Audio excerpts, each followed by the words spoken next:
It's time to feel the rage. Welcome to Film Rage, where we talk movies.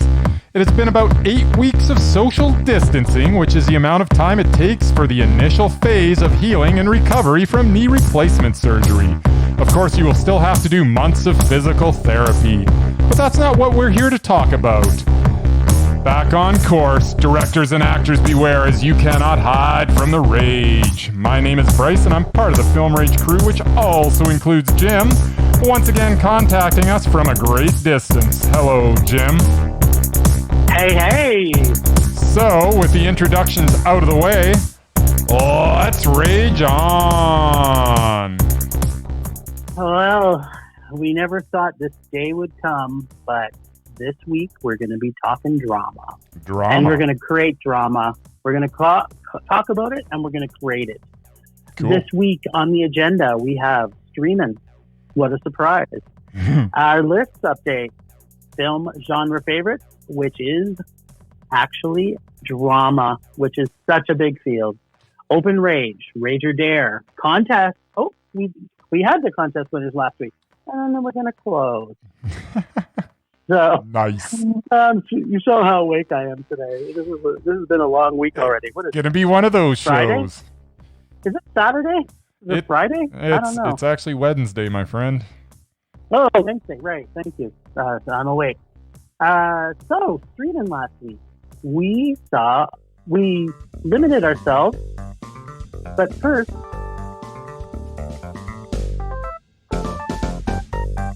streaming. Motherfucking streaming. Right? Streaming. Well, you got to see the fantastic South by Southwest film. I think it was South by Southwest. Villains. Yeah, I did. What'd you think? I really like this movie. From the opening scene, it seemed like it might be a lot of fun, and that's exactly what it was. Movie delivered the rest of the way. Jeffrey Donovan and Kira Sedgwick are tremendous as George and Gloria, who are not your typical happy couple. Everything pretty much worked for me in this movie. My favorite line from the movie is when George said, "One thing's for sure, you're a bit too spry for my liking," just before he fires a bullet into the leg of our, I guess you could call him one of the protagonists.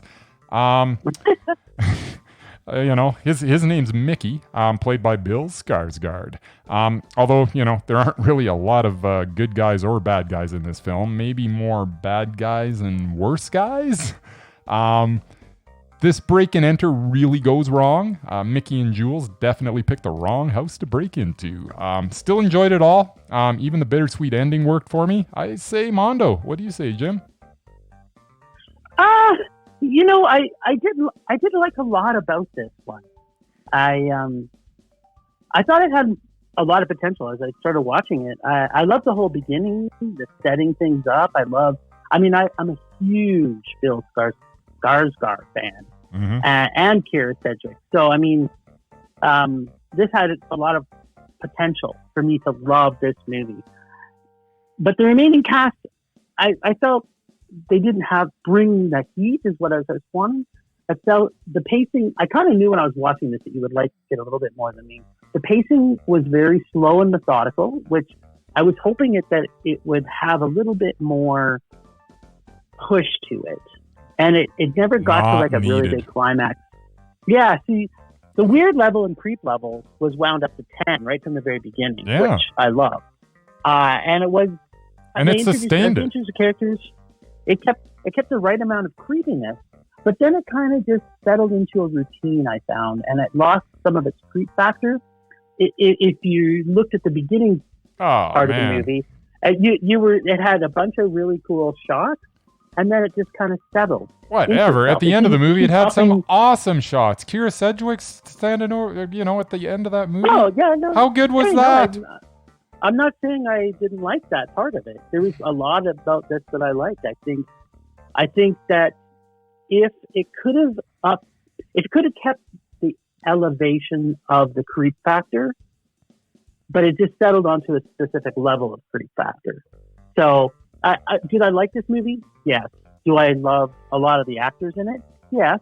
Did I think the character development was well? Yes. There's a lot of things that I liked about it. I just didn't love it because I wanted it to stay where it had got me to in the movie, and then it didn't completely push me over the edge. It was kind of like what the scene. I don't want to give obviously too much away, but there's the scene where Skarsgård's locked up after they knock him out, and he's lying in bed, and he wakes up, and the creep factor there is just fantastic. It is. But then they throw him down in the basement. It's kind of like, okay, whatever. It's now a basement dwelling film. I was like, okay, where are the people under the stairs? Oh wait, there's a little girl. That's a person under the stairs. It just didn't have any more creep to me. It just kept into this. It was just like at that point. It was solid, man. Solid. And entertaining throughout. Entertaining throughout. I haven't been mondoing much lately, but I would say this was a mondo. You are wrong. Well, I'm glad you liked it, but it didn't stay creepy for the whole movie, so it didn't get to stay mondo. I'm sorry. All right. So what else did we see, Jim? Well, we saw the half of it. Yeah, and we did. This one, yeah, I don't think you like this one nearly as much as I do. I think we have a little bit of reversing here. Yeah, apparently I didn't because it was not great. Well, it's funny because I actually really like this movie. Tell me why, Jim. I found, it's written and directed by Alex Wu. Yep. It's streamed on Netflix. I love the music score. The soundtrack to me was amazing. The timing and delivering of the main actress, Leah Lewis, I thought was flawless. Actors were great. Her voice and the attitude totally reminded me of a Chinese Miley Cyrus. And for me, that's a plus. I'm a huge Miley Cyrus fan. Okay. This film was quirky and sweet. I loved it. My favorite line. I'm not. By the way, just to interrupt movie, you for a second before you get to your favorite line. Yeah. I'm not exactly sure what a Miley Cyrus is. Oh well, you go look on the internet, and then you can get back to me. All right. She's actually probably one of the biggest pop icons out there, but she's got a real creepy vibe to her. She's obviously she was Hannah Montana or something like that. I don't know, but she's into a lot of weird stuff like me. So she's a big fan. I don't know what Hannah Montana is either. There you go. So no big deal. Anyway, I was channeling that through the main actress in this. Again, my favorite line: "I'm a Russian doll of clothing." It's kind of like that coming of age Breakfast Club type film. I liked the fact that it was it was the development of this woman who, she was all alone really for herself, and there's a lot of pain and suffering, but they brought it in a way that they just kind of kept you at the peripheral of it. Well, I fell in love with the characters, and I don't blame you for falling in love with the characters. I just didn't like the script. I'm telling you, Cyrano de Bergerac ripoffs never seem to work for me, and this one doesn't either. I will admit that the relationship between the father and the daughter after the mother had passed away interested me, but that should have been the film. The scene where Ellie's father tells her, "We didn't come here so you could be like me. We came here so you could be like your mother." That was good stuff. That could have been the basis for an excellent movie. Instead, we got this goofy Cyrano clone that left me asking why. I really liked these characters. I just wish they were in a different story. That makes this a meh. It doesn't make it a rage, but it makes it a meh, because I'm agreeing. I love these characters. They were great. I did not like this story. This could have been such a good movie with the characters that were in it, just not in the way that they did it. Yeah, and I guess we'll have to agree to disagree. I thought the director, writer, Alice Wu, I thought she did a really good job. It's probably in that expectation of what you're expecting from this film. And I was expecting this to be the worst movie I've ever seen. So was I actually read on it. when I read the blurb and you said we're gonna stream this. What do you think? Or which ones do you want to stream? I was like, okay, let's stream this one because it's gonna be a hard rage and we'll have some some interesting topic to converse about. But it ended up being, as I said before, just disappointing. Said, yeah, it made it to Mondo for me, and I like the so it's got an LGBTQ theme to it, and what I think which was cool is I didn't know a lot what was happening. Again, I don't want to be told certain things, and I felt that the writer kept a lot of things close to her heart. Yeah, they had the traditional douchebag football player, and they had the pretty princess, and they had because they filtered in all these little things into their characters. It made you care about them. And then when you kind of knew that the main character was a lesbian, but it wasn't so much that it was talked about. I think what I really liked about this, and for people that are fans of the LGBTQ community, is that this seems like real life to me now. Like, I'm not in high school, so I don't really know. But to me, it felt, because there's still the football crowd. And then there's these awkward, like there's a lot of awkwardness that goes through these type of teenage movies. But I felt that this one, because she was such a loner, and some of the interactions she had with each one of the characters, and the ending to me, it was very sweet. We could have had a lot of that without the goofy Cyrano crap that just absolutely fell flat, and that's what just killed this movie. See, I thought it was funny. I never took him seriously as a character. Could have been so good. And I love the character so much that it's still a meh, because I could easily have raged if I could have found a reason to not like any of these characters. But I really, almost every character in it, I had affection for. I just wish they weren't in this convoluted, ridiculous story. Well, I guess we've got another one. We got a flip, and now we're moving on to the next one. We're moving on. So I think it may be the same in the next one. Well, let's let's take a look. We got The Stand at Paxton County from 2020. This was also on Netflix, was it? I think possibly. Yes. No. Yes. I'm pretty sure it was. Yeah, I think Villains was on the Amazon, the Prime. Yeah. Half of it, and The Stand at Paxton County were both Netflix. So. You're right. That's from 2020 to this year. I think they just got released on Netflix recently. I wanted to like this movie. I really did. I think it's important that stories like this are told. I just wish that a better writer and director were telling the story.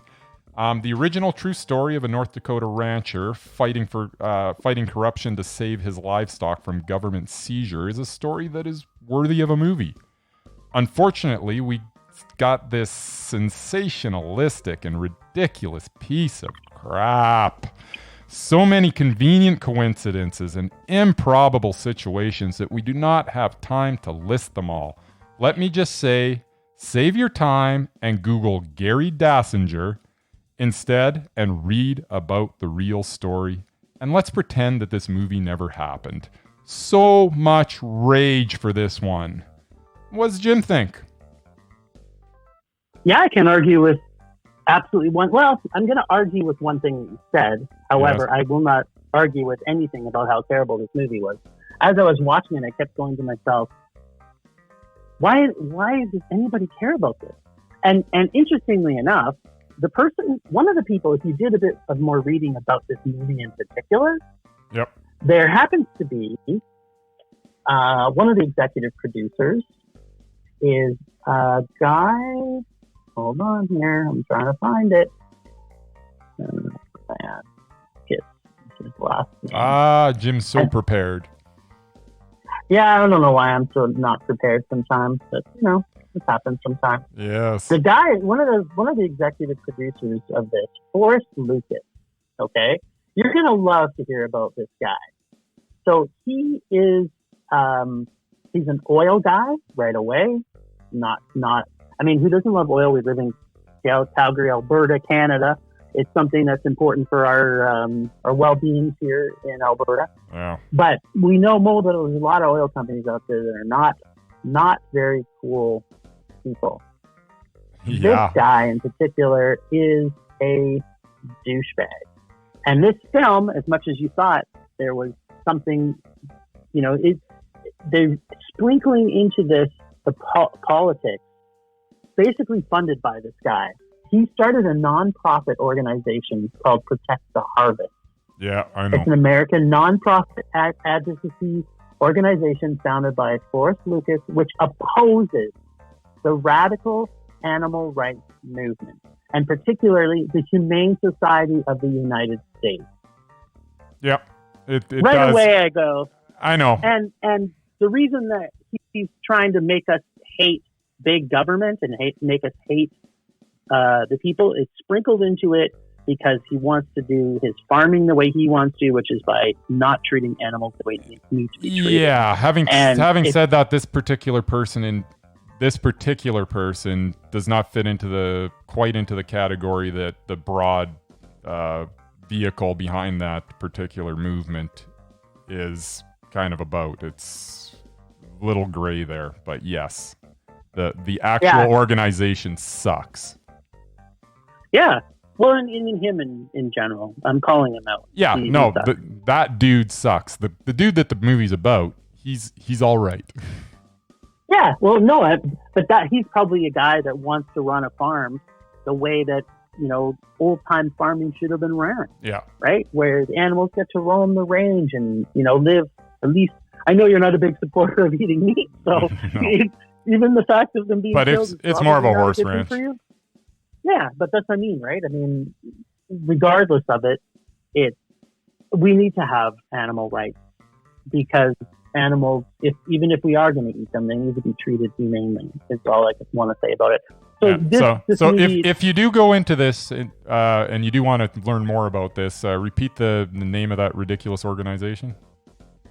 Oh, the ridiculous organization is Protect the Harvest. So if you come across Protect the Harvest stuff, it's just propaganda. Probably, you can read it if you want, but take it with a grain of salt because it's got an agenda. Absolutely. So, I didn't have much that I wrote down about this. It's just so stupid. This is the note I made for myself. Netflix Hallmark Movie of the Week says. That's about the sum of it. Can't disagree with that at all. It was a rage. It was a hard rage. Hard rage. Hard rage, matey.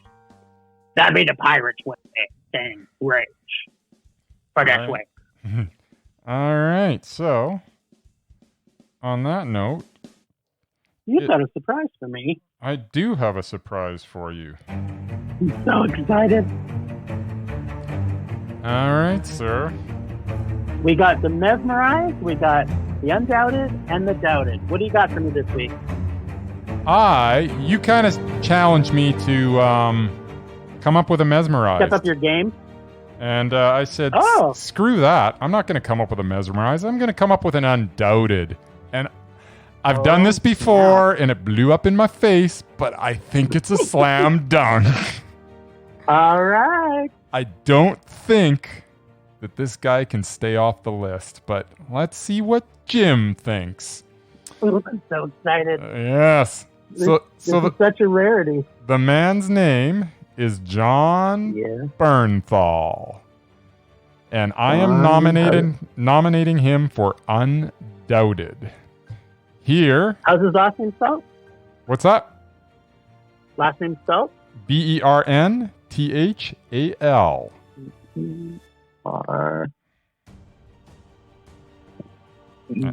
Bern?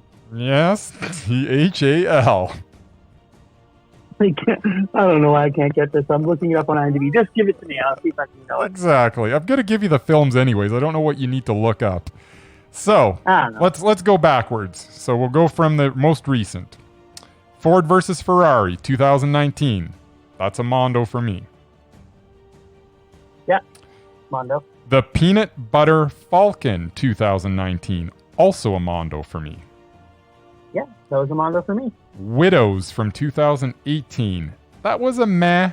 It was good, but it was a meh.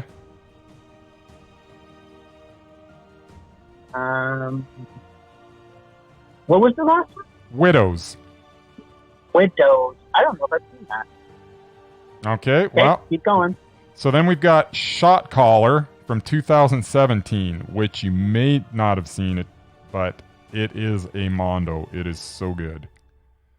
Okay, nope, haven't seen Shot Caller. Then we've got Pilgrimage from 2017. Also 2017, which was mondo. We've got Sweet Virginia from 2017, which I thought was mondo. We've got Baby Driver from 2017. Mondo. Mondo. What a 2017 this guy had. Wind River from 2017. Mondo. That's 8 back. And you could keep on going because before that we had The Accountant from 2016. Mondo. We Are Your Friends from 2015, which was meh. Sicario, which for me from 2015 was mondo. I guess I would kind of screw us for this if these was on the list, though, because you kind of thought that it was meh for some reason, because you know. There was a double whammy mess. You're not. And really actually, Wind River was a mess to me, too. So. And before that, he was in Me and Earl and The Dying Girl, which was also mondo. Which was also a mondo. Yeah, so, I mean, the guy picks awesome movies to be in. And for a guy that's kind of a supporting actor, it's amazing that he just keeps on getting these roles. The only thing he really starred in, he starred in a couple of them, but he was definitely the star of Sweet Virginia. But he's just been in nothing but good stuff. And when you see his face, he's one of those guys that if you don't know him, you'll see his face and you go, "Oh yeah, I know that guy." So it's all right. So you might have a little research to do, eh? I've got to see Widows, and I got to see Shot Caller. Right. So, but everything else is. Okay, I just want to back that up. Go from back to front again. Just because Wind River was a meh for me. And Baby Driver was a mondo. Okay, yeah, it was then you're good. Buddy. Well, that's fine. Yeah. We're still in business here. Okay. Widows and Shot Caller. Now, not to bring up the fact that you haven't given your final vote for the challenges that I gave you, but you've got to see some Rodriguez's film. Yeah, I'm just dreading watching this Shark Girl Lava Boy thing. Versus Lava. Well, watch it. Maybe it'll be a rage, and you won't have to watch any other ones. That's going to be the first one I watch because Yeah, do it. Be prepared. It's a kid show. I know. It could possibly make you rage. I have enjoyed many kid shows. Yeah, you have. So we shall see. But yeah. Okay, well, I'm going to commit to see Widows and Shot Caller. Okay, so as long as I can find them. If you commit to that, I will definitely see the what is it? Rodriguez the Shot Girl, Lava Girl Part 7 or something. I think it's 4. And if there's any other ones you haven't seen. Yeah, I think it's 4, but yeah. No, all right. I will definitely, by next week, we'll both have a verdict on these. Yes. Yes, we will. Right. Sounds excellent. Good name, buddy. That's a good name. Yeah. I'm super stoked. Yeah, something a little different this time. He's not super mainstream. He's not a household name, but man, the guy just picks good roles, and you got to think that he's got a part in that.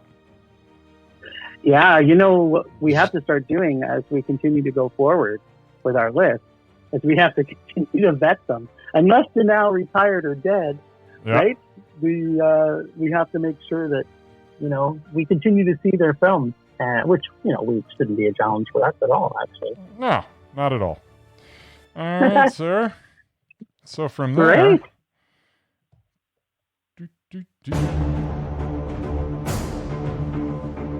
Well, it's going to get dramatic in here, people. And that's why we got the dramatic music happening. Dramatic music, that's right. I feel something's going to happen. What's going to happen? Something's going to happen. Release of the best dramatic films in the history of cinema is what's going to happen. That is correct. Well, I'm going to blast through my honorable mentions. This was torture, by the way. Anybody who listens to us, making a list of your favorite dramas was torture. It was literally the worst exercise we've ever had until we get to the horror genre. I had a short list of like 80, man, and then I narrowed it down to like 40, and it was just it was out of hand. I didn't know there was that many awesome dramas, but apparently there is. you know what? You got to say there's probably more dramas than anything else. Yeah. Well, you know. It falls into, there's drama, comedy. There's drama Dramedies. horror. There's drama suspense. Dramedies. Yeah. Like there's rom-com drama. Drama. To dumb. But, you know, that's the thing. Dramas can be so many things. And I think you're going to find off my list, as I'm sure I'm going to see on your list, some people might say that's not a drama. That's a comedy. Exactly. That's this. That's that. So, all right. Well, here's my honorable mentions. Number 10 on my honorable mention is One Flew Over the Cuckoo's Nest. In my opinion, I think it's Jack Nicholson at his best. Yep. Apocalypse Now. Great emotional journey into madness with some of the best actors ever brought into one movie. Yep. Number 8, Fight Club. Ed, Brad, and Meatloaf. Plus, how good was Meatloaf? Oh, Meatloaf is brilliant, and written by one of my favorite writers, Chuck Palahniuk. Love this guy as a writer. If you haven't read any of his stuff, brilliant writer. American History X. It made it to my honorable mentions. We talked about this. Yep. I had to watch it. In my mind, this movie was in my top 5. And I had to rewatch it over the weekend, and it dropped to honorable mention. Sometimes that happens. I want to put a little bit of a preface here. Some of these movies, going back, like we talked a little bit about this one in particular. If I watch this one today and compare it to it coming out today, it might not have made my top 20. But when I seen this in the theater when it first came out, this blew my mind. Yep. And I had to go back to there. In rewatching it, it still holds a good test of time, but there's some dated things in it that I found that wasn't where I wanted to be. Kept it out of the top 10. About that.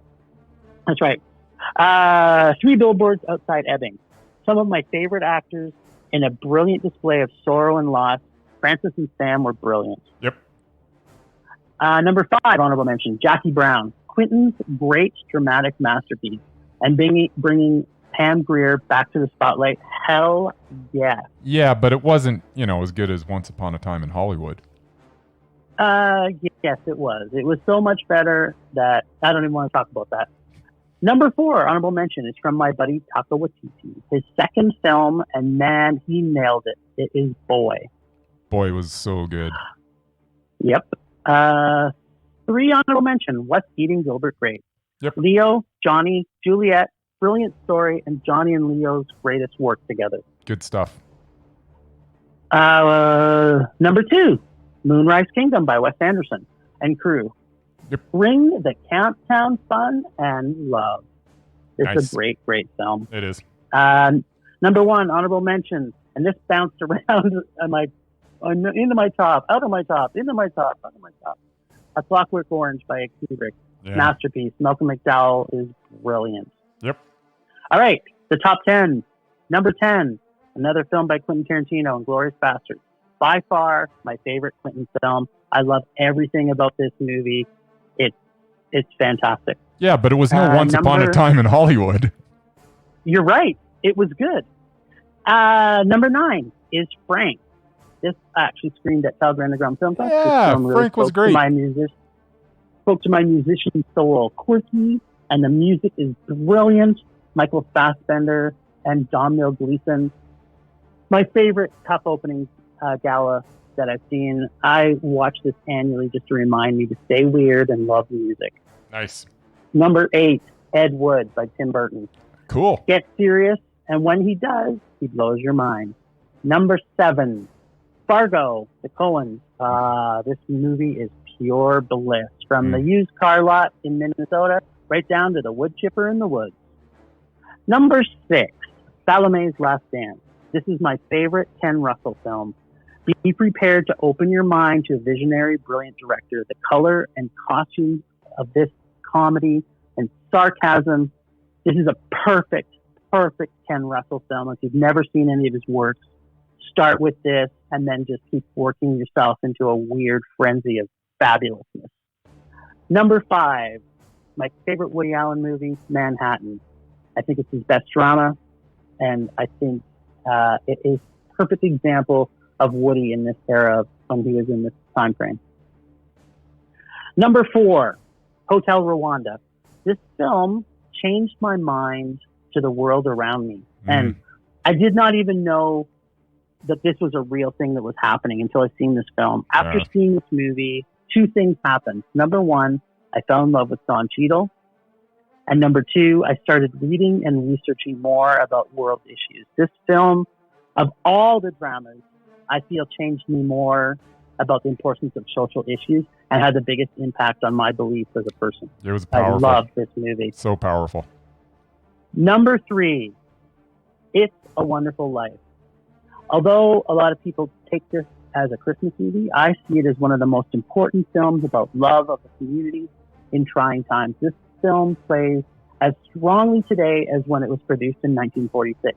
I cry my cold, dead heart melts every time this film ends when the entire people in the town come and bring the banker all their money. Now, you may ask, is it because I'm a banker and we deserve all the money? That's possible.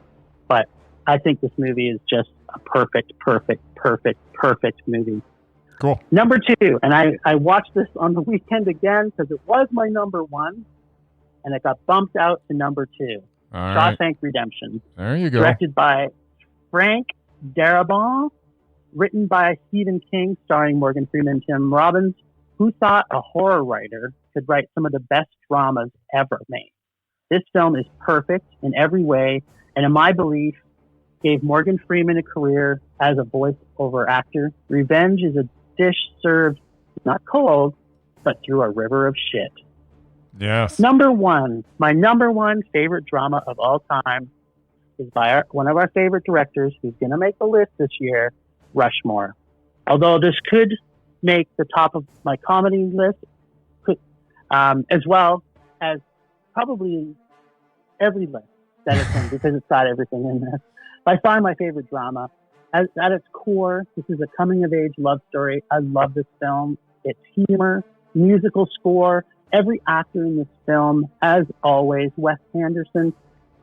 It is, in my opinion, Wes Anderson's best film, who also happens to be one of my favorite directors outside of horror genre. This movie is the best drama ever made. Cool. Mic drop. Over to you. All right, sir.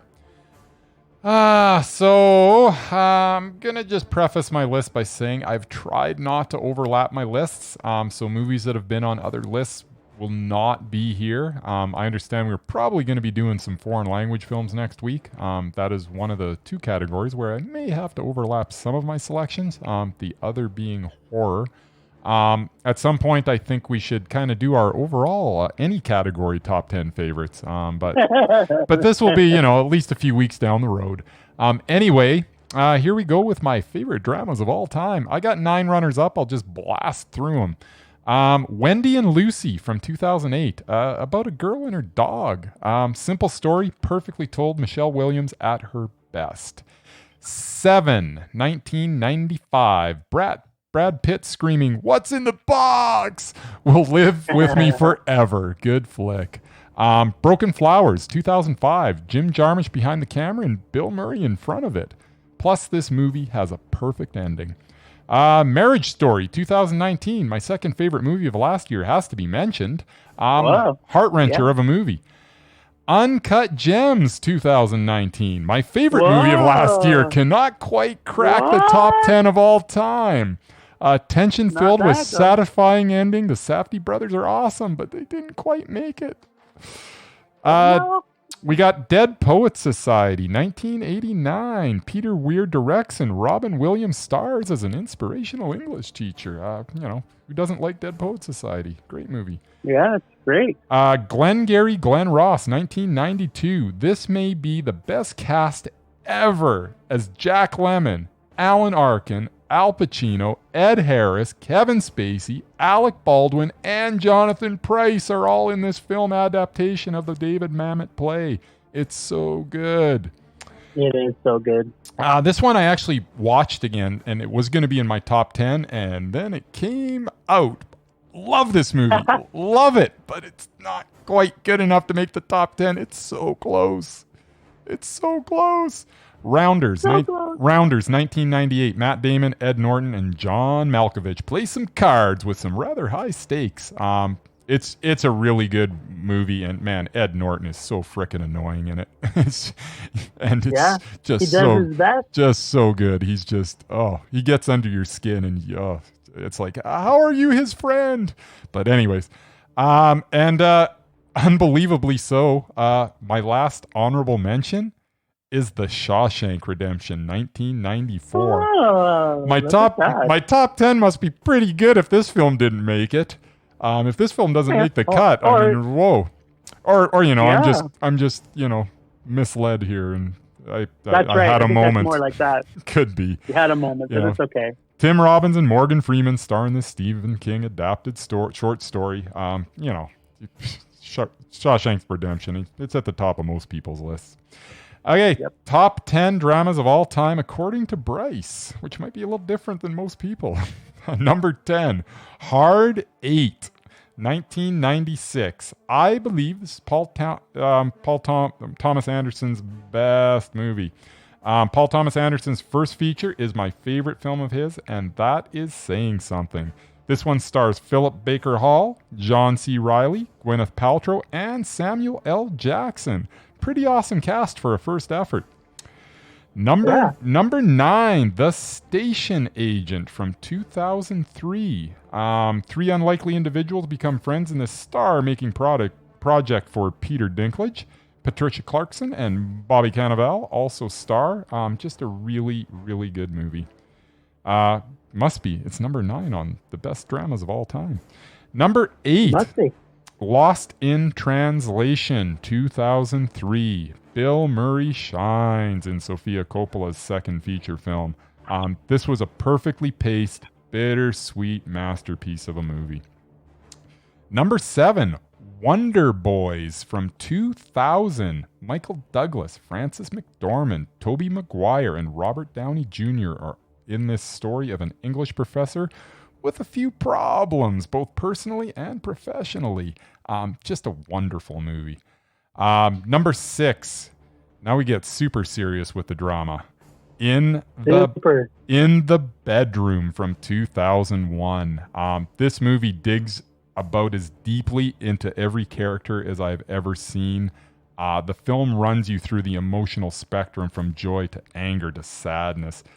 Very emotionally exhausting movie, but so good. Basic's great in that too. She's amazing in that film. Yeah. Number 5, No Country for Old Men from 2007. Javier Bardem stars as one of the most memorable characters in the history of cinema. Tension-filled masterpiece from the Coen brothers. Number 4. Yep. Number 4. I can't get enough of them Coens. Fargo from 1996. The Coen brothers again. This time with a movie that will make sure you never look at a wood chipper in the same way again. Then we've got number 3, The Horse Whisperer from 1998. Robert Redford directed this as well, and stars in a movie about the virtues of patience. I'm all about patience. That's why I like the Walken movies. Beautifully shot and beautifully acted, this movie follows a girl and her horse through both of their rehabilitations after an accident. I love this movie. Just love it. Number 2, Requiem for a Dream from 2000. Worth watching for Ellen Burstyn's performance alone. For sure. Darren Aronofsky's film about drug addiction will stay with you forever. Unforgettable adaptation of the Hubert Selby Jr. book. And my number 1 drama of all time, the movie that I probably first saw when I was about 12 years old, and I've probably seen it about 15 or 20 times since, and every time I just love this movie. It's To Kill a Mockingbird from 1962. Adaptation of the Harper Lee novel is my favorite drama of all time.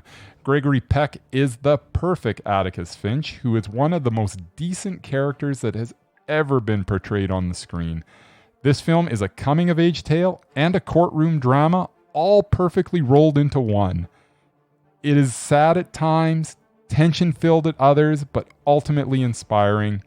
It is amazing that a movie made almost 60 years ago can still have such an impact upon viewing today. I think that everyone should see this film and, read the book too. It's a book. Read it. It's good. So that's my top 10 dramas, my friend. Not bad.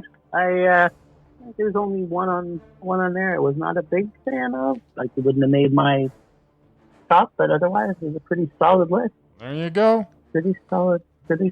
I won't even point out which one it was, so I'll let you think about that for the rest of your life.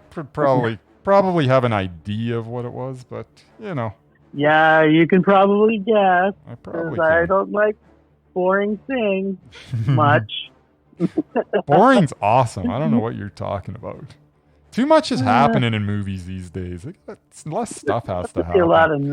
A lot of nothing. Yes. Why is there not more nothing that's happening everywhere? It kind of brings me back. I don't know. Vincent Gallo, the original cut of The Brown Bunny. If you ever get a chance to see it, it's awesome. It's I think the original cut's like almost 3 hours long, and it's got this sequence where it's just him riding his motorbike towards the camera from like just in the desert, like from so far away, and I think it goes for about 8 minutes, and it's fantastic. Because he's so far away that you can't even see him to start with. And that's the whole scene. He's just driving towards the camera. And it takes like 8 minutes for him to get to the camera. And it's so good. It sounds like a freaking nightmare. The only thing that would have been better if he wasn't riding the motorcycle and he was actually walking. But man, it's so good. Then it would have been like 2 hours. I know. Would have been like a 4-hour movie. It would have been awesome. I would have loved it. I would have had to take acid. I would have to get up out of my chair, go find some acid on the streets, come back, sit in the theaters, and have something exciting to do for the rest of the movie. Nice. Yeah, exactly. Right. Well, good list, man. We had dramas are fun. Dramas are fun. You know what else is fun? Temperature rising. Vision blurring. Rage taking over. Well, that movie we watched earlier this weekend, The Stand at Paxton County, drove me to a level of rage that made me do research into corporate crapness. And actually, going back off of even last week's rage somewhat in regards to dramas, or maybe it was the week before. I don't know. Everything's running together after a while. But I cannot stand agenda-filled films, be it a political agenda. I cannot stand propaganda films unless it's made in super, super, super jest, like our buddies who do South Park when they did Team America, which is a bit of a reverse propaganda film, really. When you have big oil or big pharma or big anything funding a movie, it's almost like I wish that they would put a disclaimer. Please know that a majority of the money coming from this came from big oil. Or I could get on board with that for sure. I like that idea. Yeah, because you could go into the movie knowing, okay, I know that at the heart of this, they don't necessarily have the interest of everybody involved. Brought to you by the douchebags that are trying to kill your planet. Yeah, exactly. Now, granted, we know we talked about this when we talked about the drama or the documentary from the other week, that there isn't a lot of good options out there. So we had to find balance. But for us to do things like clear-cut forests to burn, like that doesn't make sense. Even the fact that we make what's that? Not biofuel, like any type of biofuel. So I remember when the first time I went to Husky, I think it was Husky. It was one of the first gas companies, sort of in Canada, that started serving biofuel, and I'm like, biofuel? What is this? What is biofuel? Like, granted, we know that using gasoline is not the greatest thing for our planet either. But to actually take food when people are starving and turn it into a fuel that we can use, it makes no sense to me. Now, taking fuel that is perhaps grease that comes out of the McDonald's greaser and turning that into fuel, that makes a lot of sense. And I know that that's the thing that happens with some biofuels. But to take actually really good corn or really good any type of product that could be used for food for people that are starving and to turn it into an actual fuel makes no sense to me when there's other options to create ways to push ourselves forward. There was a few years ago, and this is going a little off topic, I fell in love with the air car. Now, are you familiar with the air car? Right? No, well, yeah, I'm familiar with it. Not sure what it has to do with your rage right now, but go ahead. Well, it went from big oil down into the air car. The air car is created such, and you can buy these in India, and I believe there's a production house. There was one in France and Australia that are building cars that run on air. Like, how does that not sound good? You just fill up with compressed air and away you go. Yeah, sounds good. Yeah, exactly. Anyway, it's a bit of a spin-off from last week's Rage, specifically about documentaries. But this makes me angry when you've got people with big wallets who can just make movies, and we don't really start to realize it until we sort of halfway got through a movie, and then we do our research afterwards. Like, okay, who is behind this film? And then you start to realize, oh my God, just make good movies from books or well-written movies. Stop trying to push your political agenda on us, and don't make us love things more or hate things more because it benefits you. That's my rage. I can't argue with that. Damn, I love it when we argue. Yeah, well. Not this week. Don't worry. Sure. Don't worry. It'll happen. All right. What you got, baby? Well, sir, this week, my open rage is the fact that Peter Weir made the movie Green Card in 1990. Here is why. Very specific. It is very specific. So here's why. As we have established, it is not easy to get on the Undoubted list. Darn near impossible, in fact. Especially when actors and directors make piss-poor decisions that make me shake my head. I've touched upon this before in a blanket rage, but let's look at one guy this time. In 1982, Peter Weir Wait, can I interrupt you? You can. For a second? So, is your hatred of him making this movie as strong as it is for, say, our friend Michael Bay? The fact that he made any of his movies? Just so I have a level of rage. No, this movie was a rage, but it's not. There's nothing's Michael Bay level of rage. It's just noisy crap. Just a little. At least nothing blew up in his ridiculous romantic comedy. All right. So, as I was saying, in 1982, Peter Weir made The Year of Living Dangerously, starring Mel Gibson, which can be summed up in one word: Mondo. He followed that up in 1985 with Witness, with Harrison Ford pretending to be Amish. That film can also be summed up in one word: Mondo. Then in 1986, he made a movie called The Mosquito Coast, starring Harrison Ford again. And granted, this movie is an extremely hard watch, but it also can be described by one word: Mondo. In 1989, we got a movie starring Robin Williams by the name of Dead Poets Society. And I believe there is a word that describes this movie.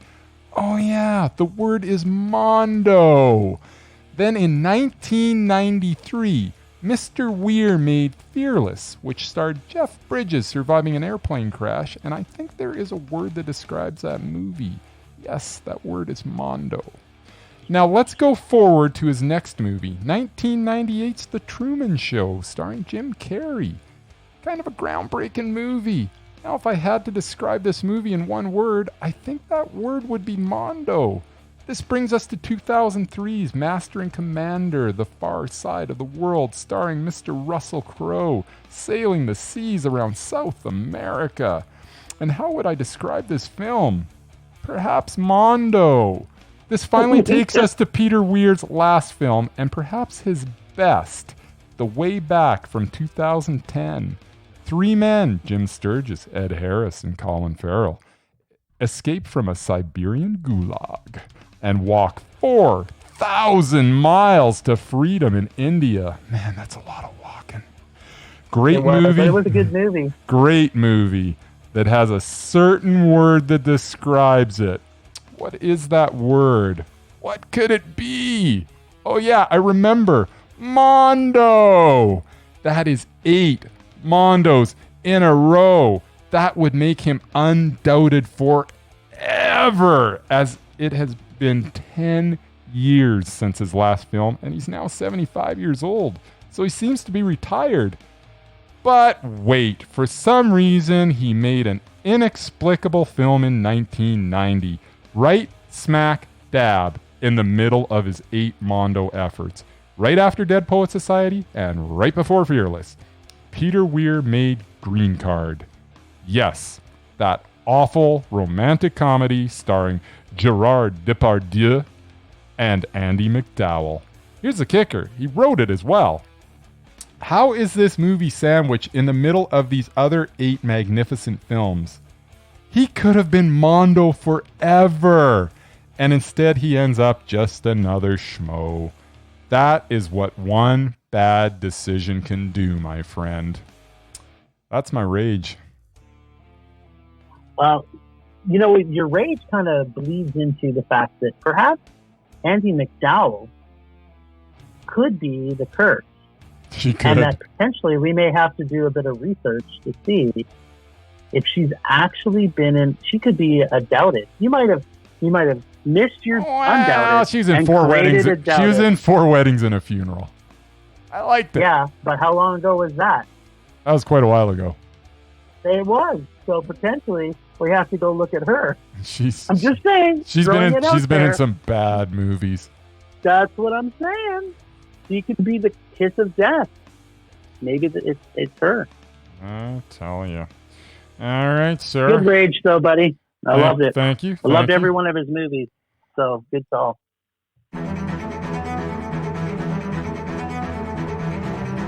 Oh, I missed it. I missed my cue. Yes, you did. Rage subsiding. Pulse slowing. Anger fading. I should be allowed to run this board, man. I'll help you soon enough, buddy. So on that note, take 2. Take 2. Rage or Dare. Dare. Last week on Rage or Dare, we see the boys having to watch the fantastic alien mother-ducking superhero film, Howard the Duck, produced by none other than George Lucas himself. Let's check in with the boys this week and see, was it rage or extra rage? Right? Tell me about Howard the Duck. Okay. Howard the Duck was not good. I was hoping for some campy goodness, but was not even fun to watch on that level. Honestly, I kind of like the intro with Howard on his home planet in his apartment. I was thinking, maybe this won't be so bad. But alas, it was. It did not seem to be made for anybody. If they had gone all the way and made this an R-rated, no-holds-barred adult comedy, it could have had some potential. But instead it ended up being a watered-down mess with little to no redeeming qualities that could not possibly appeal to anyone. I did not like this movie, Jim. Painful rage. Awesome. Well, I want to tell you, hello, Satan slut. I'm in love with the name of the all-girl biker gang. That's what I gotta say. Uh-huh. Quack foo, hell yes. Quack foo. Which most of the time means kicking people in the nuts. The cheese factor on this was 10 out of 10 quacks. Apparently, in Duck Earth, they don't wrap their condoms unless maybe Howard just needed to be ready at all times. Holy crap. Tim Robbins as a child/adult actor? Oh my God. I'm really hoping for an interspecial sex orgy. You know what they say, Earth girls are easy, especially rock babes. Ugh. This was a hard rage for me too, buddy. I could not get past the terribleness of it. And it's like, had I seen Tim Robbins in this and not seen him in everything else that he's done that's brilliant, I would have thought he would be on the doubted list for his entire life. I thought, in an interesting aside, did you know that there were 8 separate actors that played Howard the Duck? One voice and a whole lot of, I guess, small people. I'm not sure. But man, it's 8. There are 8 people listed as Howard the Duck in this movie. Well, that's a little bit better than when I had to watch Ed, which was only really 2 people to be the monkey. Fair enough. But didn't you think how would they need 8 people to play Howard the Duck? How is that even possible? Did they just need to spend more money on this piece of crap? Because they spent a lot of cash on this. They did spend a lot of money on it. But, they need 8 people. Did you notice when she pulled the condom out of his wallet? It wasn't wrapped, man. Yeah, that's kind of weird. I was like, what? Like, is he just ready all the time? He must be. Gotta wear down on the latex. The hell, Howard? I tell you. I guess as they went from location to location, they must have needed a different actor for every location they were in. Maybe. Is this a superhero movie? Like, it's a comic book. Yeah. But is it a superhero movie? I mean, Howard the Duck was in the Guardians of the Galaxy movies, so, you know. Yeah. I guess this you know what that means. This kicked off the Marvel universe, man. This was phase 1. No matter what they say phase 1 was. This was the first movie in phase 1. Yoink. Phase 0, I guess. It's a double rage. We've done our job, thanks to Murray and his sweet bag. Yes. Well, this week you've got to make a choice. Rage or dare. Okay, I'm always trying to remember what I did last time, and I can never remember. But you pulled from the sweet bag did because you did a couple of weeks back to back of dare, and then you pulled from the sweet bag last time. Did I? Well, let's do a couple weeks in a row of pulling from the sweet bag. Then we're gonna do it one more time. So. You can pull from mine or Murray's bag. Nah, neither one of us are there. I'm pulling from your bag. All right. Get in there with all your hands. All right. Well, it's got one of my favorite actors in it. That's a plus. What is it? Keep us out of suspense. And it's got what's her name? Rihanna. It's got Rihanna. Rihanna's mother, right? Now you're gonna get to know who she is. Oh no, she was her mother in the movie Home. Okay, never mind. Gigli, starring. Oh, Gigli. Yes, starring Ben Huflack, one of my favorite actors of all time. Well, maybe he can pull you out of this. Did you see that The Way Back? I think that was this year. Man, that was a good movie, eh? That was terrible, and this is going to be good. Just as terrible. It's got a 2.5 rating. Man, if it's even close to as good as that, then it's going to be great. You know what? I'm trying to think. I actually think that I never saw this. I think somehow I avoided it. Well, now you're going to see it, and it's 2.5 on the IMDb meter. Oh, they're just being harsh. Welcome. You know what? There was a lot of Ben Affleck hating going on for a while there, so I think that was just a bunch of fanboys just being douchebags. I think this is going to be good. Well, tune in next week, Ragers. where you'll get to see if Gigli makes Bryce rage. It just can't be as bad as everybody makes it out to be. I'm looking forward to this. Gigli's going to be good. I'm liking it. Yeah, good luck. All right, I guess that's it for this week. Is it really? How can it be that? Yeah, for this that's week? it. What? Yeah, we made it. We would have made it under an hour if we didn't talk about Gigli for too long. Yeah, well, whatever. All right. Thanks, Ragers, for listening. Thanks to the extended film rage crew of Murray on sabbatical. Leonard Conlon for his artistic vision and photography. We have Leonard Conlon Photography. And our cartoonist, Vaughn. Check us out on Podbean, Apple Podcasts, Google Play, and Spotify. Follow us on Facebook, Instagram, Twitter, YouTube, and check out our website at filmrageyyc.com. We are always wanting your feedback, so send us messages. Go on our website, post stuff, tell us things. We want to make this a raging blast for all listeners, so please comment often and please make us rage. Please, please. That's it for this week. Rage on. Rage on.